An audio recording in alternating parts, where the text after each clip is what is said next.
আর এখন আমার প্রতিদিনের শিডিউল হয়ে গেছে কি জানেন? সকালবেলা ঘুম থেকে উঠে তেল তুলতে আসি, তেল তুলতে পারলে তুললাম, না তুলতে পারলে এমন নজর দেবে তুই গাড়ি নিয়ে গাধার গাড়ি চলে যাবি।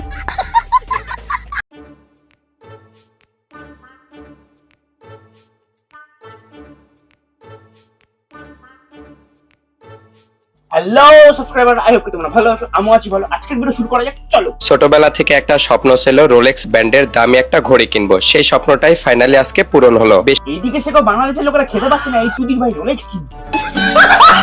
কয়েকদিন ধরে ভাবছিলাম ঘড়ি কিনতে যাব, কিন্তু ব্যস্ত থাকার কারণে আর কাজের প্রেসারের কারণে ঘড়ি কিনতে যাওয়ার সময়ই পাচ্ছিলাম না। তাই এ মা, তুই কি ব্যস্ত থাকিস রে? বাপের টাকাটা ফুটি মারিয়ে বেড়াস, ব্যস্ততা মারাচ্ছে। আজকে সবকিছু বাদ দিয়ে বাসা থেকে বের হয়ে ডিরেক্টলি চলে আসলাম যমুনা ফিউচার পার্কের লেভেল 3 তে টাইম ফিউশন শপে ঘড়ি কেনার জন্য। শুনেছি তাদের এই শপে 1500 টাকা থেকে শুরু করে প্রায় 1.5 লাখ টাকার পর্যন্ত ঘড়ি পাওয়া যায়। তোর এই শুটকে হাতে 1.5 লাখ টাকার ঘড়ি 150 টাকার ঘড়ি একই লাগবে ভাই।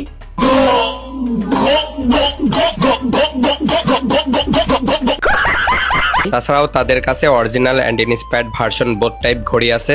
এ মারা, ইনস্পায়ারটা কি কি লাগে এটা? আরো একটা মজার বিষয় হচ্ছে তাদের এখানে যে পরিমাণে ঘড়ির কালেকশন, দেখতে দেখতে তো আমার মাথাটাই বনবন করে ঘুরছে। পাশাপাশি তাদের এখানে ওয়াল ঘড়ির কালেকশন গুলাও আছে, অনেক সুন্দর সুন্দর কালেকশন। ওরে দুচির ভাই আমার, ওটা কালেকশন নয়, কালেকশন নয়, ওটা কালেকশন। ঠিক ভাই বলো, দুচ মারানি।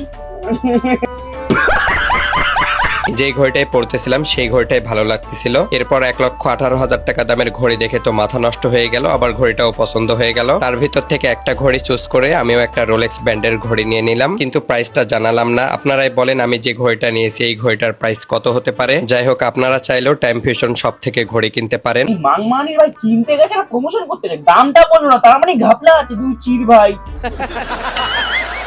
যাই হোক ভাই, তোমার একটা আকর্ষণীয় জিনিস দেখ, একবার দেখো। দেখো, এই হলো একটা ইনস্টাগ্রাম পেজ, ঠিক আছে? নর্মাল ইনস্টাগ্রাম পেজ, এই যে পেজের নাম হচ্ছে এটা। এবার এখানে নর্মালের মধ্যে কিছু স্পেশাল জিনিস আছে, যেমন দেখো তোমাদের দেখাই, দাঁড়াও। এই যে সব ধরনের বাইক, ব্যাটারি, সাইকেল, তারপরে তোমার গাড়ির পার্টস, দেখো না বাইকের সব ধরনের পার্টস। পেজটা যদিও আমার, এই দেখো বাইকের ব্যাটারি, গাড়ির ব্যাটারি, চাকা মানে টায়ার, হেডল্যাম্প সব কিছু পাবে।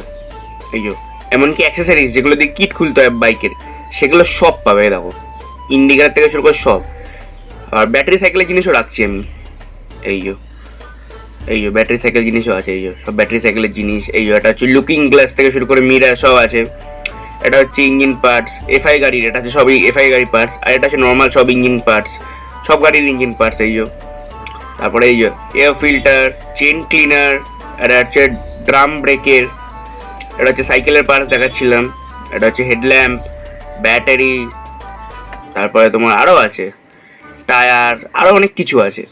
জাস্ট একবার ট্রাস্ট করে মেসেজ করে দেখো, তারপর দেখো ভালো মাল পাঠাই কি না। তেল তুলতে তুলতে জীবন তেজপাতা হয়ে যায়, তার উপরে আবার তেলের সংকট। আমি এখন আছি সিটি ফিলিং স্টেশনে। আজকে 5 দিন যাবত ঘুরতেছি, তেল পাচ্ছি না। যখন তেল পাচ্ছ না তখন গাড়ি নিয়ে ফ্লেক্স মারাচ্ছ কেন? দুচ মারা নেই।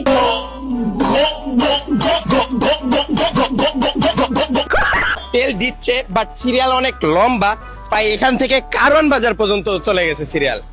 ভাই আমি আস্তে আস্তে আমার গাড়ির তেল শেষ। গাড়িটা আমার প্রায় 1 মাস ধরে পড়েছিল গ্যারেজে অ্যাক্সিডেন্ট হওয়ার পর। আপনারা জানেন গাড়িটা পাওয়ার পর যে একটু শান্তি মতো গাড়িটা চালাবো, তাও কিন্তু তেলের সংকটের কারণে গাড়ি চালাতে পারছি না। চালাতে পারছিস না, ভালো কথা, বাস স্ট্যান্ডে ঘুরে বেড়া। ওরা এটা বলছে। আর আমার যে গাড়ি, তেল তুলতে তুলতে জীবন তেজপাতা হয়ে যায়, তার উপরে আবার তেলের সংকট।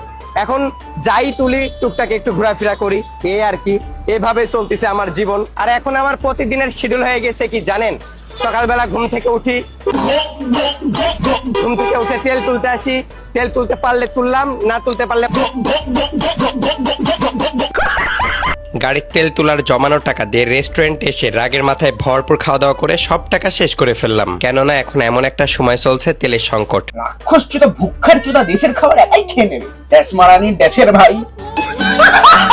টাকা থাকলেও পর্যাপ্ত পরিমাণ তেল পাওয়া যাচ্ছে না। তেলের জন্য 2-3 কিলোমিটার লম্বা সিরিয়াল ধরে দাঁড়ায় থাকা লাগছে, এটা খুবই প্যারাদায়ক। তাই ডিসিশন নিয়েছি তেলের সংকট স্বাভাবিক হওয়া না পর্যন্ত আর তেল তুলতে যাব না। তবে লাস্ট 15 দিন গাড়িতে তেল তুলি নাই, সেই জমানো টাকা দিয়ে চলে এসেছি। বোকাচোদা তেল তোলার নাম করে 8খানা ভিডিও বানিয়ে নিল। তুই বাবা তেল তুলতে আসিনি, সেটা জন্য আমরা কি করবো মারা?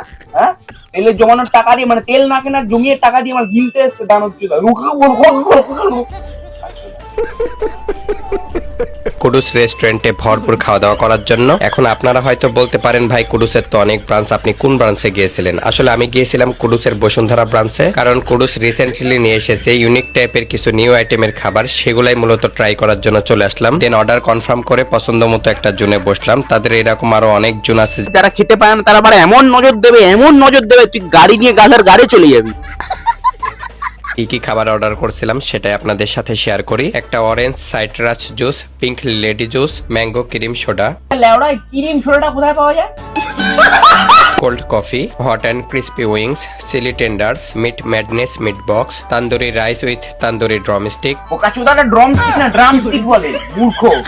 রাইস প্লেটার এনি 2 আইটেমস এবং chicken boost meal new item, যেখানে ছিল 2 boost chicken, handcrafted French fry, garlic sauce, dinner bun and ক্লুজল। রাগের মাথায় একসাথে আমি যত খাবার অর্ডার করছি, মনে হয় না আজকে আমি সারাদিন খেয়ে শেষ করতে পারবো। ওসব বাদ দে মারা, তুই আগে উচ্চারণগুলো ঠিক করে বল।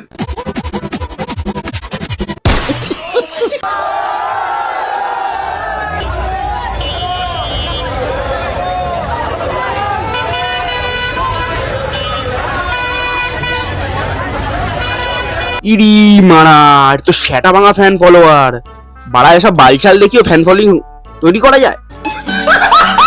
ভাই এই ভিডিওটা টোটালি এন্টারটেনমেন্টের জন্য বানানো হয়েছে, যদি পার্ট 2 চাও কমেন্টে জানাও। আর এরকম যদি দেখতে চাও আরো ভিডিও, সাবস্ক্রাইব তো করতেই হবে, তোমরা করো সাবস্ক্রাইব, আমি বানাতে থাকি এরকম সুন্দর সুন্দর মজাদার ভিডিও।